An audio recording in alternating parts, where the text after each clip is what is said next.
Alrighty. So Ash, could you just introduce yourself and talk us through what you're doing here? So I'm Ash the Fly Wrangler at the moment.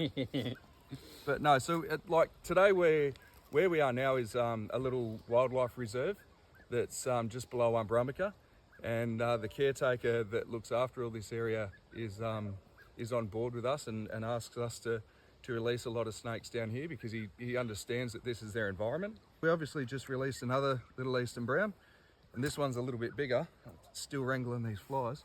He's a little bit skeptical about being around me, but all in all, he's not carrying on that much. If I can get rid of this bag, it'll look a lot nicer. Oh, there he goes. This isn't what he perceives to be a safe environment, and he's going to do everything he can to get away. And it sort of doesn't help with me swinging my hands around either, shooing flies. It's going to make him a little bit nervous. And do you reckon it's going to be quite common, especially going into sort of these drier, hotter conditions, that people are going to start seeing these a lot more around Broken Hill? Well, I think with the last few years of the weather change and the more rain that we've had, these guys are doing a lot better than they did through the drought.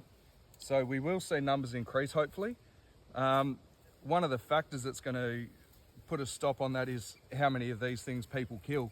So I've had 2 calls today alone where people had run over snakes in public, and one of those snakes is now in town injured, and that's not a good situation because if someone comes across that snake while it's injured, it's automatically going to be in life or death mode, so that's not going to be a good situation.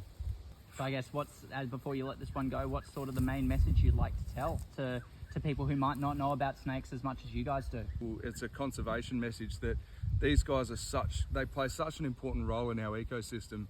And as much as people are scared of them and they're villainised, you know, they're not all they're cracked up to be in terms of being the bad guy. These guys are, for the most part, quite gentle, and they've got no interest in being near us. They've got no interest in hurting us unless we're doing stupid stuff like this with them. But, you know, this is all in the name of conservation and education. And he'll have a little strike at the camera, which is fine. You can feel that too. A little bit of attitude on him. Yeah. But he's just realised he can go that way.